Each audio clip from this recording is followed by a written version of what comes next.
Last week, not only we've talked about how you should surround yourself with positive people, but also how I believe that the conversations we have are one of the tools that influences the most the way we think and see things.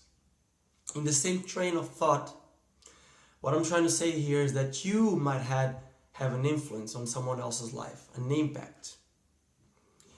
For instance, once you might have a conversation with a friend or even a stranger, and what you said, the words you used, might have helped them to take a decision, might have influenced them on changing something they always wanted to change in their lives, or even do something they wanted to do for such a long time, and all they need was a little push. Funny or not, we might not even be aware of this impact, of this influence we had on someone else's lives. Humans of Mozambique. It is a project, a Facebook page that shares stories, beautiful stories, inspirational stories about Mozambicans. It is based on the project of Humans of New York. I strongly suggest you to take a look and be delighted with so many inspirational stories they already have by now. A few weeks ago, I went to the Humans of Mozambique page to see what new stories they had. And for my surprise, on that week, they were telling a story of a good friend of mine, Michael.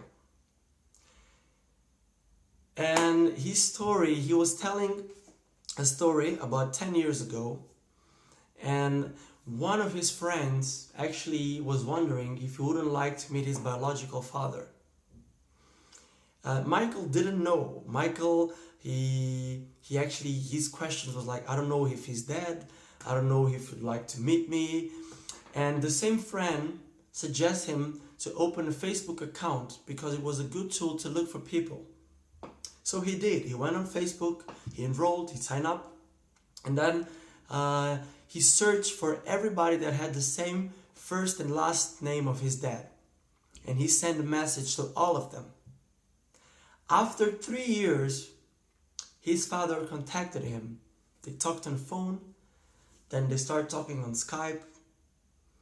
And after talking so many times, they finally got to meet. And when I read this story, the first thing that I did was to contact Michael. And for my surprise, he actually told me that that friend that helped him, that influenced him on looking for his dad, was me. The reason I'm telling this story is not to brag and to tell that I was the one that helped him or influenced him to try and reach his dad. It's actually to tell you that it's actually possible that you might have influence or had an impact on someone else's life, and you might not know it. You might not know that you had that certain influence and impact. So my advice here is talk to as many people as you can. Share as many experiences as you can. Because by doing that, you might be giving that little push that that person needs at that certain moment of his or her life. Thank you very much. See you next Sunday. Khanimambo. Hello, Leo. How are you, Mike? I want to thank you for being good to my son, Michael, and for encouraging him to join the Facebook. Now, in 33 years, long time, I meet my son here in Dubai, and I'm very grateful for you, and I want to thank you very much. Cheers.